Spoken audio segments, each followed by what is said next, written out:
Right, so we will get started in a second. So one more kind of presentation, a nice easy one on like optimization ideas, and then we'll start into the hot seats, okay, to finish.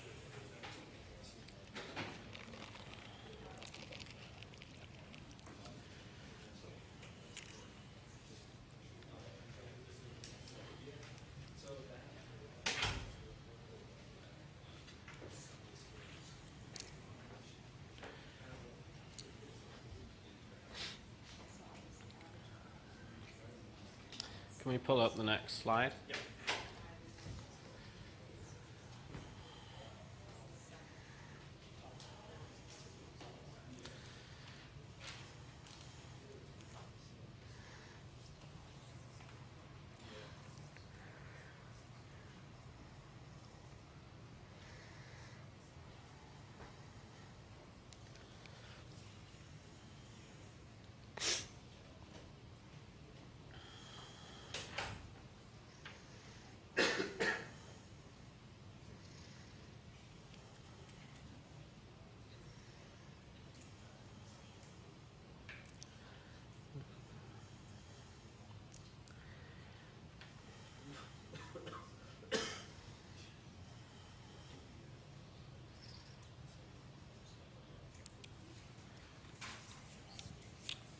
Okay, so next PowerPoint, I'm just going to go through, I can scroll through it, it's fine. So I'm going to go through this. So basically different optimization tricks. Some are like really small tweaks that have like yielded good results. Some are bigger tweaks that have yielded results. And then during this, I'm happy to like, share too, right? You guys are, a lot of you are super smart marketers running agencies. So if you have ideas as well when you're going through it, or you have other data, or you've tested stuff, please just put your hand up and we can all kind of share collectively. So I'll go through different tricks. So a lot of these, some of these are e-com, some are high ticket, some are webinar. So I tried to include a mix. But one of the biggest things we do in-house, and what I recommend you guys do, is split test price, okay? So we try and split test the price on average like 4 times. So, and the way we kind of work it is like we establish our base price, and then we'll try like big swings, okay? So we'll try like way lower, way higher, and then we'll just try tweaks around the current control. So that's how I recommend you test the price, like kind of go a little too high, a little too low, and then try like tweaks around the winner. Because what you'll find is sometimes like with upsells, maybe the offer is just totally wrong, okay? Same for the price. You could have a great offer, but if the price was 20, 30, 40% lower, it would now convert way differently, okay? And they've tested, there's a lot of data out there where you'll change prices and you might change it 20%, but conversion's now double, which means you've added a lot of net margin, okay? So play around with price. Who here's like actually split tested their price properly? So 2 people, right, out of a whole room. So how many millions have we all generated here without split testing price? And we split tested it probably 15, 20 times for my old fitness offers. And what's really fascinating when you split test it is you see how the upsell take rates change and the AOV changes too, right? So remember, when you split test price, don't only split test the front end, like first product, you've got to check the whole AOV. Because you can charge more and you might get less upsells, you might get more because the buyer's more committed. Okay, so next one. Can you go into a little bit of protocol for testing prices? Yep. Well, protocol-wise, we use software like VWO, or there's lots of software where you split test them. So what you do is you normally create like the second landing page, and if it's the upsell path, you have to create the whole separate suite on most of the platforms, and then it'll just do a URL split. So it'll split, you can do it through Google or like VWO, what we use, and it'll split the traffic equally. So you never want to split the traffic on Facebook, that's an important point. So I see people do this, and they'll just do a split test on Facebook, or they'll set up 2 ads as the same. And even though it's the identical ad, an audience, the result will not be the same, even to the same sales page. So never do that. Has to be a split URL. And then you set up the split URL, you just change the funnel, so you'll change the price point and product, and then keep the upsells the same, and you can just monitor the AOV. And VWO condenses it all, so you can see the split test. Is there a minimum amount of distance you want between two prices? Like, I assume you don't want to be looking at a 5%. Well, like I said, the way I approach it is like big swings. So I go like significantly higher, significantly lower, as long as it would still make sense for the business, right? And then I get a gauge of like, okay, high is terrible, but somewhere between where I'm at and lower seems to be good. So then now I'll like take smaller swings within that realm. So I like big swing, low swing, like, you know, really high, really low, establish like where you're kind of at, and then start chipping away at like that area. So eventually you might do a $2 price split test, and like it can make a difference. And do you worry about customers seeing, you know, going to your site and seeing No, your standard not really. pricing? Well, most of our clients are all direct. They're all, the question was, do you worry about customers seeing the price change? Most of our clients are all direct response, so 90% of their revenue is from ads, right?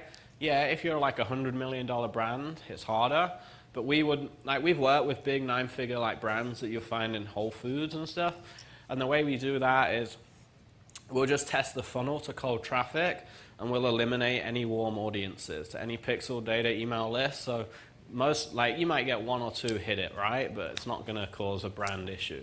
And you just tell, if they email in and say, yeah, we were testing a new price point, here's a discount code so you can have it, or a $10 refund. So it's worth it, right? Because that can change the way your business scales. So I wouldn't be too worried about it.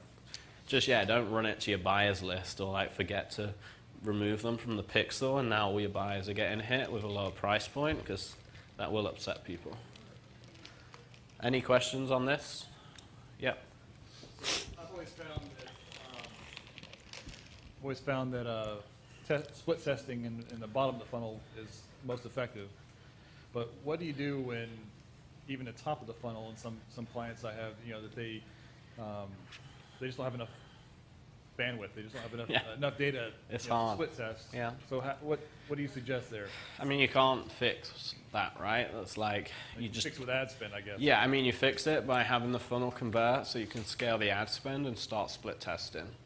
But yeah, I mean, it's hard. Like most of our clients we work with are doing a lot of spend because they have to work with us. So we run into that issue less. But we do have some like startups that are funded, VC funded or something, and they're small to start, and we'll just like, we can't split test, right? We'll get the offer going, and then now it's got some traffic. We'll split test, but it'll take a month to get any sort of data. Yeah. So the other good way is affiliate traffic, because if you're not scaling aggressively, like on ads, but you can do a lot of affiliate traffic, you can use that traffic to at least split test. So when you launch ads, you've got more data and a better funnel. Okay, that's good. Any other questions on this one? Nope. So one-page checkout, I discussed that. So we've seen up to 40% greater conversion rate. So, you know, if our cart abandonment rate was like 90%, it comes down to 80, sometimes 70. So, and that makes a big difference, right? If you go from 90 to 80, you've now doubled conversion rate of that funnel. And most of our like e-com info, I think I've only seen like 2 or 3 times where 2 or 3 pages has beat one page. I've seen a lot where one page doesn't beat 2 or 3 page for whatever reason, but most of the time one page beats 2 or 3 page. So most of the time we just go with one page now, and then if there's like some crazy reason we might test. The only time we have 2 or 3 is if there's like a technical plug-in reason why we can't get to a one page, but that's kind of our go-to one time. So who here runs a cart that's not on one page? Most of us are one page? Okay. So if not, or if our clients aren't, that's one of the easiest changes you can make. Especially just monitor our cart abandonment rate, right? Split test it, you should see a big result. Any questions on one-page checkouts? Nope. So upsell copy. So this is like a VWO split test. we tested like $30,000 in revenue, and it was a low price point, so it was a good amount of data. Here we tested a bullet point copy versus longer copy. We've tested video too, so longer upsell copy was winning for us, and you saw our upsells earlier. Most of them are still pretty decent in size. They're not just like one text block, they're still pretty long. So if you're doing upsells and it's for a client, I encourage you to write longer copy. It tends to outperform. Again, you know, it's hard to always generalize, but in general, and then you can split test down. But a lot of upsell copy I see, it's like, hey, buy this, and it's like a headline and a box and a buy now button. So definitely beef it out, okay? And that's an easy win for you guys running upsells, or if not, when you do build upsells out, having it longer form. So FOMO, so these are like the little pop-ups you see in the left-hand corner. So this was a small e-com store, but it equated like, I think like 10% of total store revenue was from this little pop-up in the corner, okay? So it's like a little social proof pop-up. I think the website is Get FOMO or something like that, and you can search like pop-up social proof. There's a couple of companies out there, but this one, it just pops up in the corner. It's like, hey, this customer bought this. For e-com stores, this tends to work really well. And like I said, when you have a bigger e-com store, it's the little things that start making the difference, right? Like 2% here, 4% here, 8% here. Now you just added $2 million a year from all these little optimization tricks.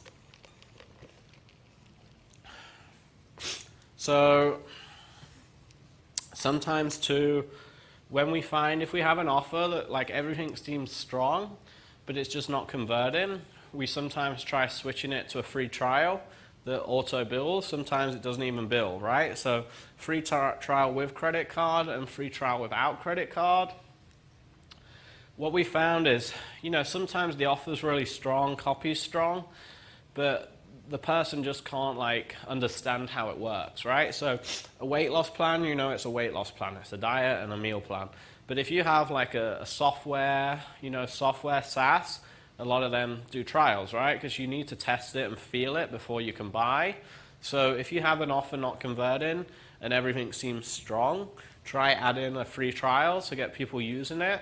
So that's what we did with one of our education companies, and it took off like crazy, whereas before it just wasn't converting because people needed to actually try the education platform and the quizzes and education before committing, and now their LTV is really high and it's much more scalable. Any questions on this one? So like I said, exit pop on cart page is powerful. This one ran for 2 weeks. We brought in nearly 4,000 customers, got nearly 6,000 emails and $75K in revenue in just 2 weeks. So that's like, you know, a couple of grand a day, and a lot of emails too, right, that we can monetize. So with this, just like I said, just be careful where you place it. It's better on the cart page than the landing page. And then if it's e-com, info product, anything lower ticket, it works really great to capture a lot of lost revenue, right? Because you're getting 90% exit the cart. So most of our cart pages have exit pop-up with an email follow-up. You'll get about half your sales from the exit pop, another half from the email follow-up. Any questions on this?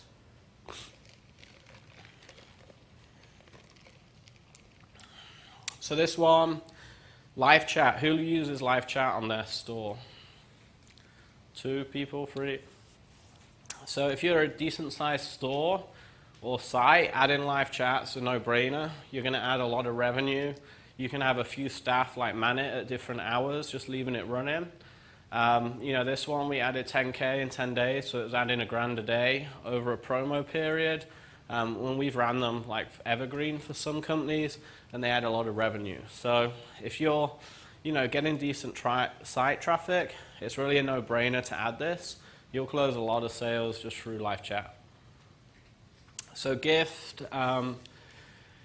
So we've tested gifts for a long time. We've done them in email promos. We've done them on add to carts, cart pages, and we've done them in upsells. Craig and Danette May, who are in War Room, friends of mine, they presented, I think, at the last event where they added about 150K in a few days by doing a gift bonus with an email promise. I think theirs was like, if you buy 3 bottles of supplements, you get like a free gift or 2 free gifts, right? And that really bumps up their conversion rate. We've done it on upsells, order bumps. It's worked really well as well. And you can just do anything, right? Like info products, spare t-shirts, water bottles, bags, any merch, and it can really bump conversion rates. And it's just something unique. You know, a lot of people don't do this. So speed, so whose page here is a under 3 second speed load? A couple of us. So again, we don't scale any pages if they're not sub 3 seconds. Like for Facebook ads, if you're running pages at 6 seconds and spending a lot of money, you're crazy. You're burning a lot of money. So your pages should be under 3 seconds, okay? Really important, like fundamental at scale. We've done split tests. It literally doubles conversion rates when you take an identical page from 6 to 3 seconds. So if you're doing 5 mil a year, like it's literally the easiest way to double your business in some cases. It's just optimizing your speed. And that's why like people asked about ClickFunnels. We start a lot in ClickFunnels just because it's so quick and easy. And then we move a lot over and custom code it and optimize it for speed load after it's like got validity, and we're scaling it. Do you recommend avoiding videos on the landing page so they don't load faster, or no? It depends. No, not if the video is going to help conversions, no. And we've still had it sub 3 seconds with video, yeah. Any other questions on speed? So payment options, you definitely want probably two payment options minimum, like for info and e-com especially.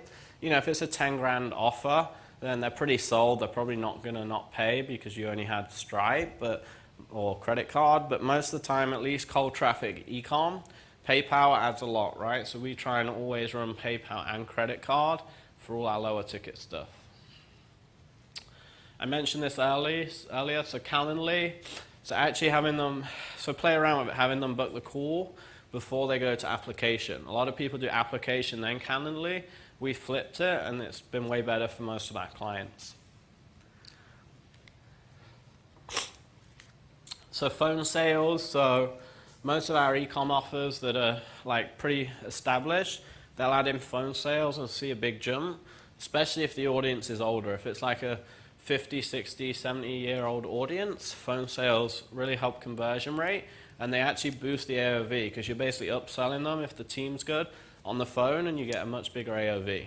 And you put it on the cart page. You can even do it as an exit pop-up, like, hey, ring our phone team to speak to someone. So phone teams work really great. Any questions on any of that? Calls. Oh, one question. Yep. Just a question. What about the video on the landing page? Just a technical question. Do you just use a YouTube embed, or No, do you Vim, use your Wistia. Wistia? Yeah. Okay. Most of the time. Is that because you find it's faster, or? Yeah. Yeah, and it has data, the better data tracking points too. Okay. Right, so we're going to just 2-3 minutes, we're going to set up the hot seats. So we have that list. We'll do 2 or 3 or 4 of us today, and then 4 or 5, 6 people tomorrow. If you need to go today because you're not here tomorrow afternoon, you can go first. If not, I'll just kind of read off that list, and then we'll come up to the front, me and you, share screen.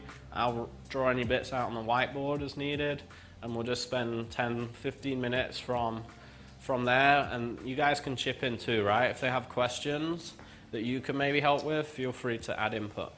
Okay?